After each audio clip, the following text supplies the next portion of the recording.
Welcome, pen friends. It's Kim. And Sandro, and we're here to recap 2025. A little bit of where we've been, our surprises of the year, and then a little bit of where we think we're heading in 2026. Yeah.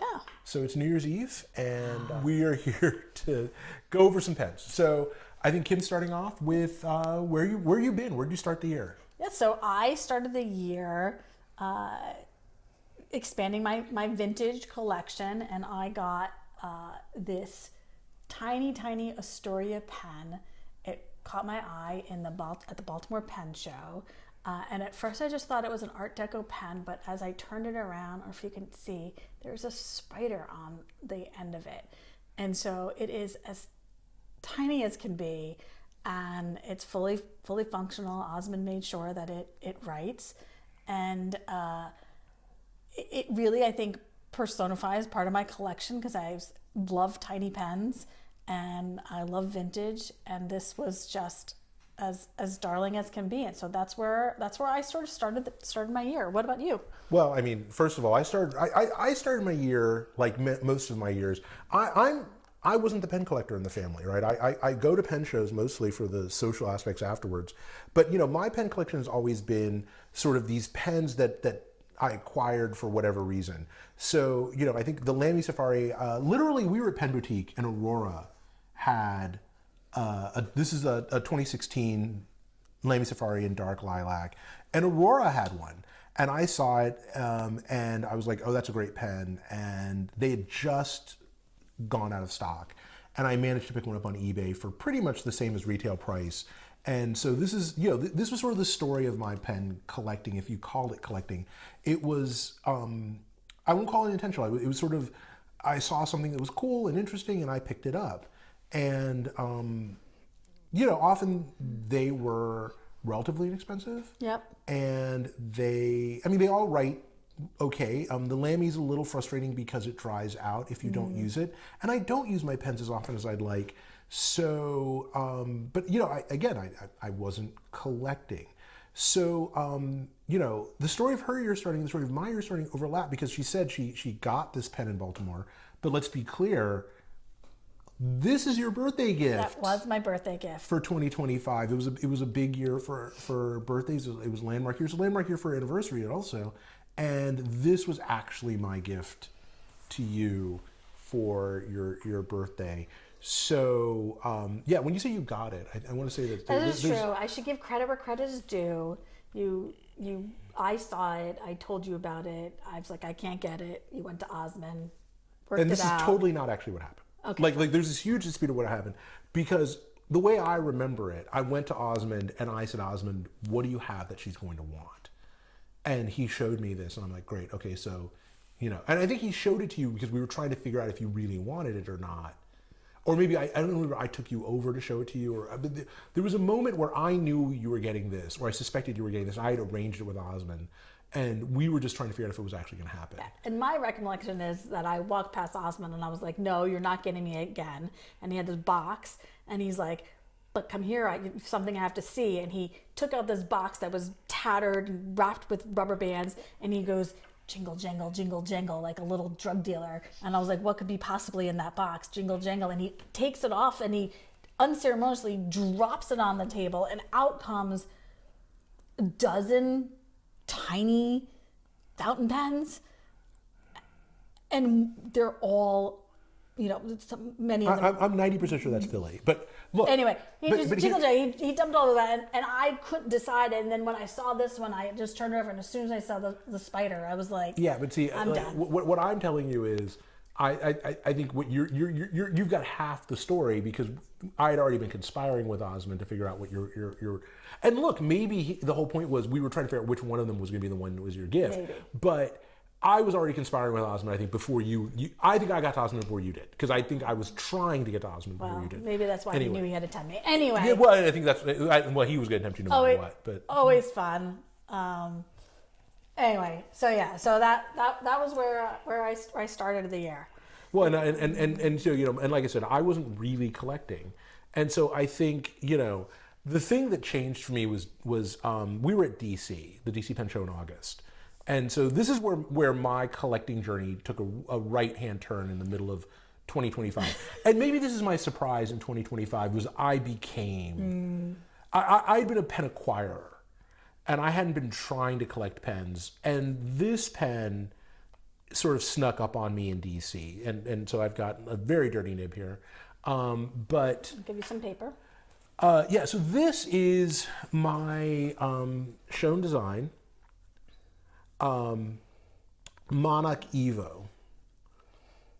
And for those of you who don't know Shown Design, Ian Shown out of Philly has had a small pen company for, oh, I don't know, is it almost a decade now? It's been a while. It's been a while. Yeah. And young guy, and they make their pens in a workshop in Philly. I want to say it started in his garage, but don't quote me on that. And the Monoc is an amazing bit of engineering. So this is titanium. It's got this lovely sinusoidal guilloche pattern on it. Love that. They make everything. They make the integrated nibs. This is a one-piece nib that merges into the body. They do the body. This is an Ultem piston caps. This is a piston filler. They make the piston mechanism. They make the Ultem lining that goes in this pen. I think Ian himself might be grinding each and every nib. This one is a cursive italic.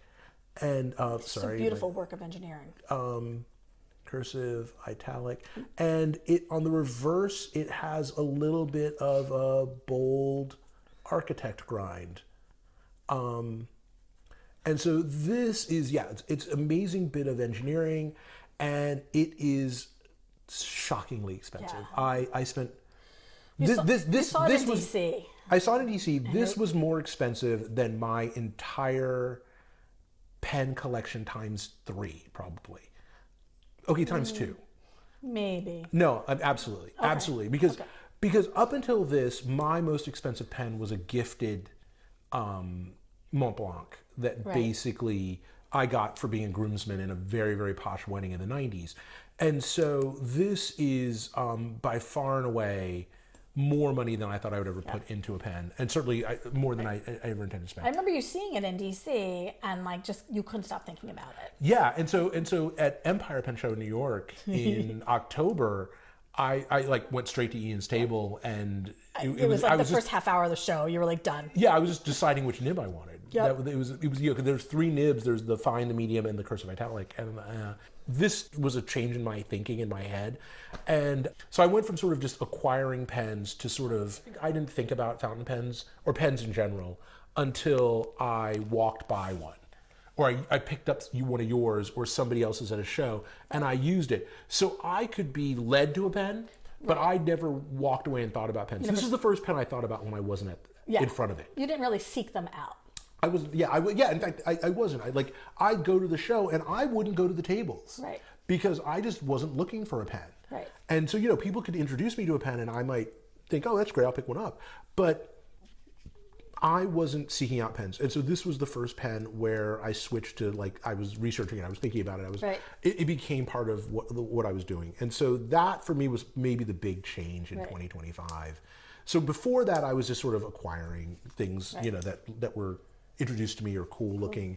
And then 2025, it became, this is right up my alley, heavily engineered, very sleek, very modern. But yeah, so what was your surprise of 25? My surprise of the year is the dumbest thing. And I think I have been talking about this pen to almost everybody I see because it's so stupid. It has no business being as good as it is. And so it is it's a Hung Dien. It is like $20 on Amazon. And it's an M2 Black Forest. Mini. That's the mini. Mini.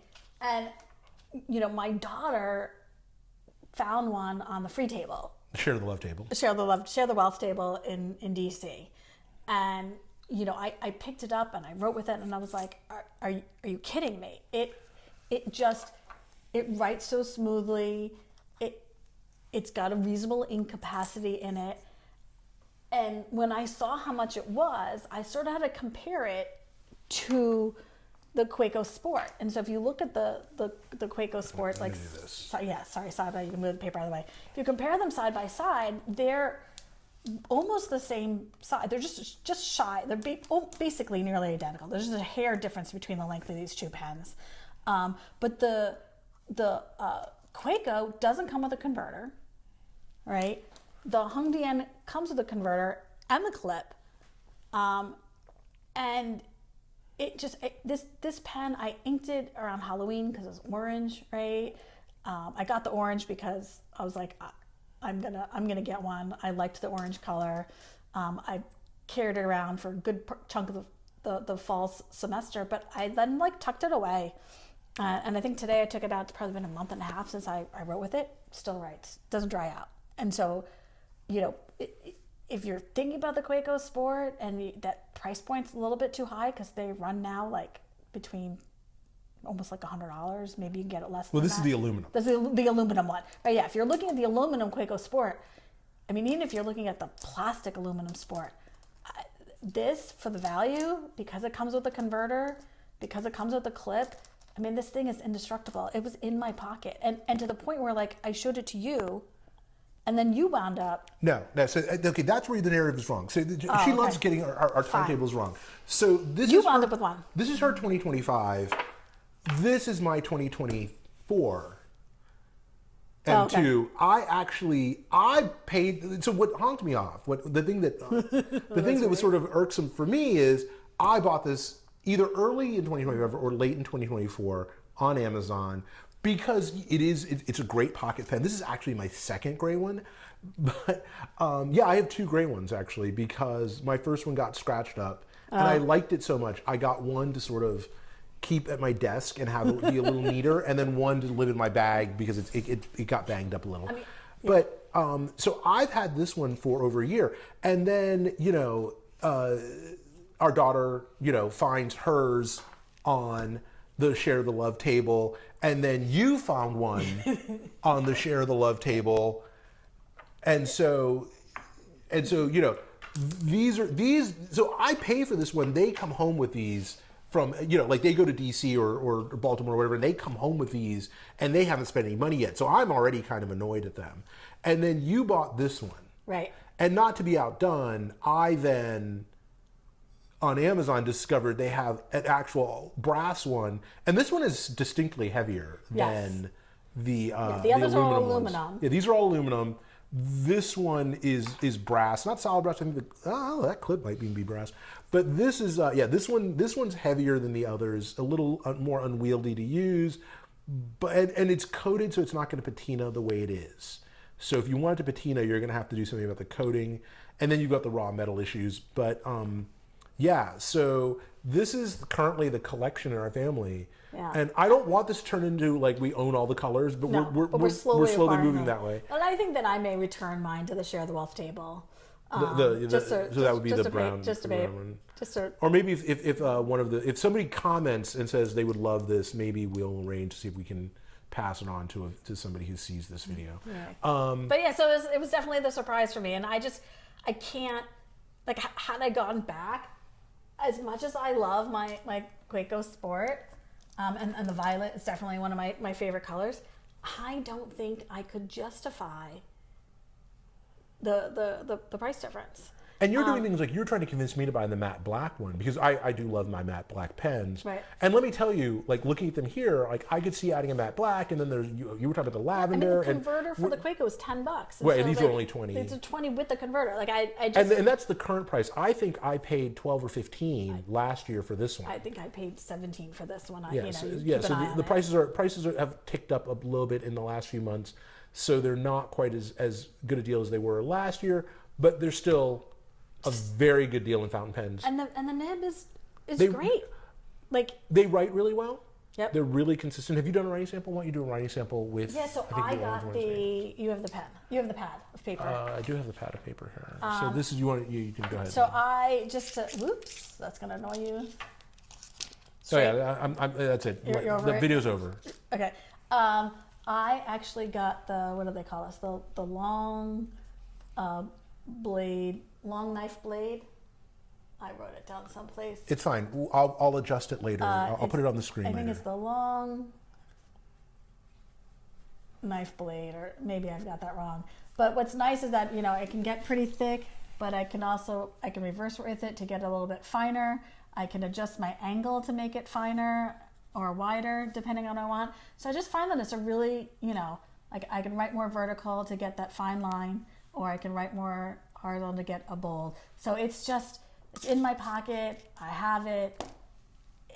Yeah. And if, I know $20 is a lot for a pen, or for some people it's a lot for a pen, but I feel like if it gets scratched up, I'm not going to lose sleep over it. Right. And honestly, there's no scratches on it. And I, used the heck out of this pen this year. So that was my surprise of the year. I will say that I did get mine scratched, but it was living in the bottom of my bag with like screwdrivers and my pocket knife and a bunch of other stuff. I don't feel bad when it gets a scratch, right? We're like with my Quaco Sport, when I got a little scratch on it, I was like, oh, my perfect, pristine pen is, got a scratch. And then I wound up not using it because I was worried that I was going to get a scratch, right? I was bummed out when mine got a scratch, and I actually went and bought a second one because they were cheap enough for me to buy a second one. Right. And that was before the brass one was released. The beauty of the brass one is, this color goes all the way through, so if this one gets a scratch, it's not going to show really well. So this one might move into my bag. Because these guys are anodized aluminum, and they do show scratches if you get a deep one. So that is one thing to keep in mind. Okay, so along the same lines, by the way, I think there are a couple honorable mentions we want to throw in here for surprises of the year. I think in general the whole community really took serious note of what's coming out of China with I won't call them cheap pens, because I think the budgets have gone way up, especially with the current trade situation. But I think the number and the quality maybe that's the way to say it, the number of quality pens coming out of China right now is really impressive. Yeah. And so these two, I picked these up really late in the year. I think these were right before Black Friday, maybe right around Black Friday. So this is an Aspine C2000. You can see it. It's actually it's going to be hard to see without zooming. Maybe can we get to focus? There we go. C2000 from Aspine, and this is stabilized wood. They have a slightly more expensive version that actually it's significantly more expensive. Who am I kidding? It's almost double the price. This one is the cheaper one. It's stabilized wood, so this is wood mixed with resin, and then I think it's great in hand. It's a little bit cool, but not like plastic. Right. And it's got a nice density to it that feels. That nib is huge. This is a number 8. Yeah, this is a number 8 nib, and it is glorious. It is a wet writer. This currently has a medium nib in it. And so this is the Aspine. I like the matte finish on it. C2000 in medium. And yeah, so this one is stabilized wood. They have one that's about twice the price that is done in ebonite. And so ebonite, I love ebonite. I just love wood. And so for me, it was a real toss-up. I went with the swirly, pretty colors. The ebonite is a little more muted. It is swirly. It's 2 colors. It's black and I think black and blue or black and beige. They have a couple versions. But I went with the sort of more swirly red, black, and blue of the stabilized wood. And fabulous pen. I think I paid about $32 for this pen. There's a little bit of a coupon on Amazon. I'll put a link in the description if I can. This was great. And then at the same time, because they were talking about these pens on Reddit, and that's what caught my eye. And again, like sort of led to pens. I got led to pens. This guy is a Junlei 930, and so it's Junlei. I think it's actually Wing Sung, but it on Amazon it's being listed as Junlei 930. This is the broad nib. They only had, I think it was only broad or medium or fine were my choices. I'm not even sure the fine was a choice. This is a number 9 nib. This. I mean, to give you an example, I'm going to pull out this Lamy. Right. Okay. Here's, like just to give you, can we get that to focus? Yeah, there you go. So there's my Lamy Safari nib next to the number 9 Junlei nib. You could probably make a better comparison than the Jowo. Well, yeah. Here's a Yowo number 6 nib. If you've got an Esterbrook, this is what the Esterbrook Kingfisher. So this is an Esty. So normally the Esty is a pretty big nib, right? And and then you put it next to the Junlei, and you're like, okay, what's going on here?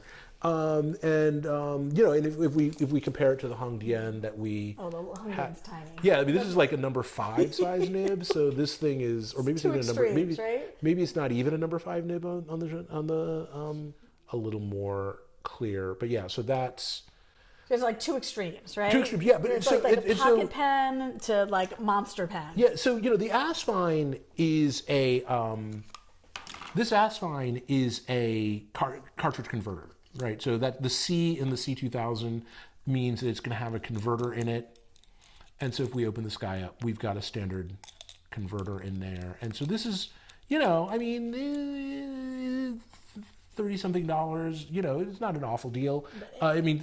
Big so pen, smooth. Number 8 nib, lovely material, totally worth it every day of the week. And so, this guy... Yeah. I mean, what's nice about this is that if you were thinking that, will I want like Sailor King of Pens, or like one of those oversized pens? This is bigger than the King of Pens, I think. I don't have a King of Pens to compare it to. I think this is Custom Marushi. Okay. Or larger. Maybe larger, maybe even Emperor, like right. Pilot Emperor, Namiki Emperor, I should say. I think... Okay, so first of all, let's be clear. I have medium hands for a man, maybe even a little on the small side. Would you have medium hands for a woman? Yeah, I think so. For me, I like it because the big is just so ridiculous. But this pen is probably too big, for me. But that nib, it's so smooth, right? And so... But, so this is a piston pen. It's hard to see because there's ink in it, but there's an ink window. Nice. And, how much ink, does it have a big capacity for ink? I don't actually know. I think I only half filled it because I think it's enough capacity that I'm like, this is Lamy black ink in here. And I'm like, the most boring ink I own, I think. Right. And so I wasn't Why'd you put a boring ink in there? You got a bold nib. Because I didn't, well, first of all, this is a piston. Oh. So this pen is, I want to say $57. Okay. So for well less than any other piston I know of, sure. maybe, I guess the TWSBI 580 AL 580 is $75. Okay. Right? I don't know, and somebody will correct me in the comments. I'm sure there's other cheap pistons, but they're going to be from another. It's going to be Jinhao or right. Asvine or Hongdian.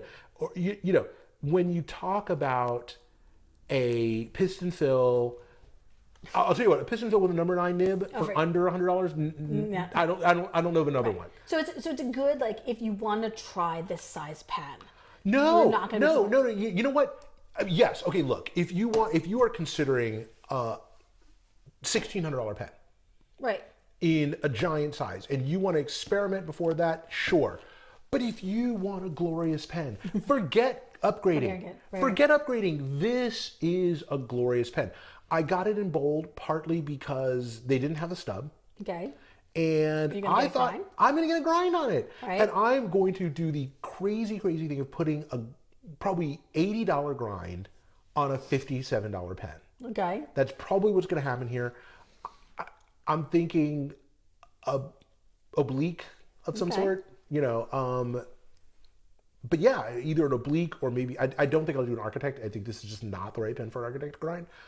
But yeah, I think I'm going to go get some kind of cool grind. Maybe I will get like a little bit of the long blade style grind. So yeah, but this pen. All right. If I had to pick, so my surprise of the year. Well, my surprise of the year was that I started collecting. Okay. But I think my honorable mention, and again, I think the whole industry, because I think we started the year with the Jinhao 10, which is sort of the clone of the Vanishing Point. Right. And I think we are getting better and better. Yeah, I think a lot of people picked up a Chinese pen this year, and so that's been the big thing. And my surprise of the year was the Esterbrook Bungo Box fountain pen, and so I had sort of sworn off swirly resin pens, Yo-O number 6 holders. I was like, I have enough. I don't need any more. And then went into Pen Boutique before it was released, and I was like, what the heck is that? Saw all of it in all of its glory. I bought it. I had them pull out a couple, which is one of the great things about going to a pen store in person when you're buying a swirly pen, especially Pen Boutique, because they humored me. They brought out several of them, and They brought out all of them. I got to pick which one I wanted, and I paid for it, and then I had to wait like a week to pick it up. But there's just something about the colors and all the details that go into the Bungo Box pen. And my favorite is, the converter inside. This has ink in it. Converter is hand painted, the little kingfisher bird on it, and it's that orange and blue. I love me an Estabrook, and so. So I mean, since she's not doing it, I guess I'll take a moment and go. This is the Estabrook. And I went a little crazy when I bought those. I bought the blotting paper and the pin and the pen. I think I even have the bag. I got like all the merch to go with the pen. I apologize. The real name is in Japanese, I think. Yeah, it's the Kingfisher. Yep. But the actual name is, I think, in Japanese. Do you know what nib is on here? I think that's a fine. Okay, so we think this is the fine nib. Feels like a fine. Yep. And That's so right. this, are these still around? I think They're still around. They're still around. You can still get one of these. Yeah. But they are limited edition. So if you want one, Definitely pull the trigger. I think everything else we've talked about today, except for We want to know except about your where we're vintage. going. Well, your vintage, I think, was the one Right, that you can't still get. I think everything else is still you available. can still pick up, right? Yep. Okay. And so then you want to talk about like where we're headed. I think that I participated in the Secret Santa this year, and I had to take a state of the collection, which meant I had to get all my pens in one place. Woo! That was an eye opener because I realized that I have quite a massive collection of pens, and lots of them are what I would consider sort of duplicate. They different colors of the same pen, and things that I've outgrown, things that I don't reach for as much. And so I'm definitely planning on thinning my collection out this year. And when I acquire new pens, my plan is to buy pens that add to my collection in some unique way. And so the pen that I sort of acquired towards the end of this year, we've talked about it before, that I think represents where I want to go with my collection is the Opera X pen. And so not only is this pen just a beautiful material, I mean, I the think we video have to get doesn't really a beauty capture shot it. here. And see doesn't if we really can get. capture it, but it looks like an opal. It's made with synthetic opal dust. But so not only is the material of the pen super unique, it also has a really flexible nib, that Magna Carta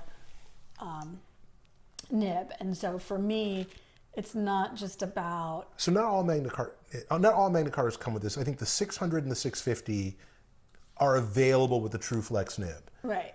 There are a couple that don't have it, but most of them have it. Most of them have it. And so for me, this not only has a very unique writing experience that expanded out my collection, but it also was this really interesting material that I had seen at the DC Pen Show. One of the makers was working with it. Oh, this is an ink? It's not inked. Okay. And I saw it in something, but by that point, everybody was sold out. And so, I was keeping my eye out for something to buy an Opera X pen.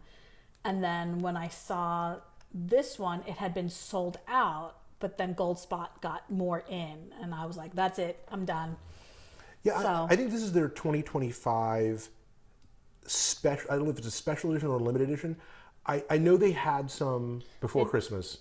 they had about 25 around Thanksgiving left in stock. So I know that it was like one of the higher purchased pens. So I don't know where they are currently. I didn't check.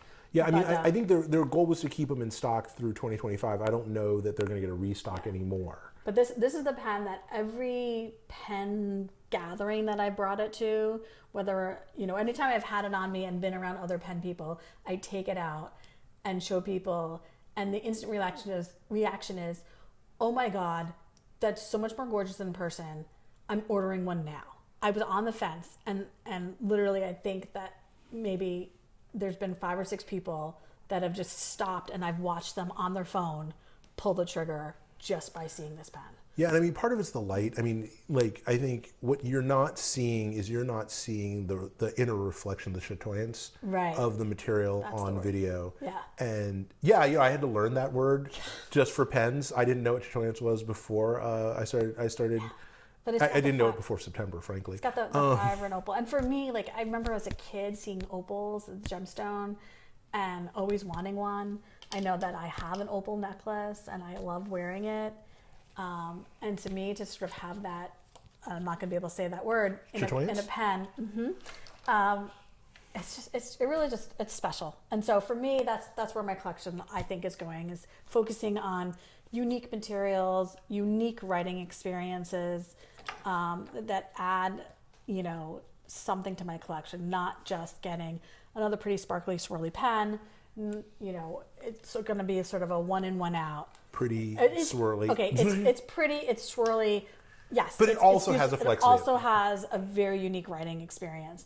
And so, you know, if there was another Esterbrook that caught my eye, I would have to say I'm going to have to sell one first before I buy another, right? Okay, and so yeah. I mean, what about you? Where's your collection? Where do you think your collection's going? Well, I mean, so I know what my plan is on December 31st. In the 2 hours until midnight or so. I know what my plan is. We'll see. Oh, it's an hour. Well, we have less than an hour till the new year. So I know what my plan is. My plan is to pick up some more vintage Waterman. I actually have a couple of vintage pens. I mean, depending on how you count vintage, because I have a hard time.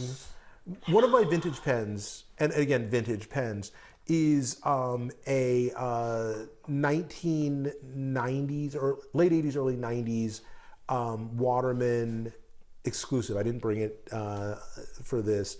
And it's hard for me to treat that pen as vintage because I bought it with my own money at like my job.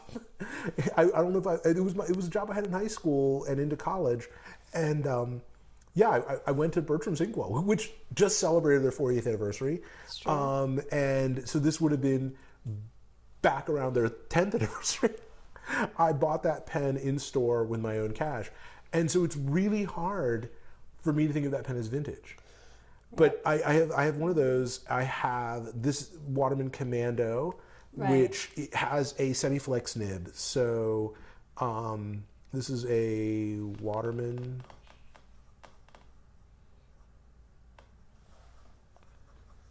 Commando.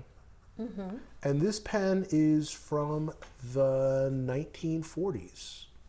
I don't have an exact date. And, you know, it's got this lovely semi-flex nib. You know, you can't go crazy, but it does a great job. And where do you get this one? This is from the Mad Mercantile. Matt Daigle is Mike Daigle. Okay. And I picked this up at the DC Pen Show.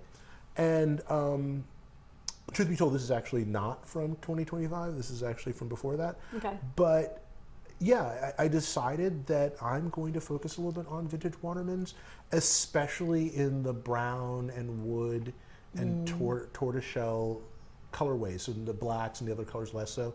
Maybe a red ripple, 1952. That's like, or not 1952. A red ripple number 52 with a very nice flex nib would be a lovely addition. That's what I'll be looking for in Philly.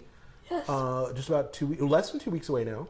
I know. Right, so we'll be at Philly. If you're there and you run into us, please say hi.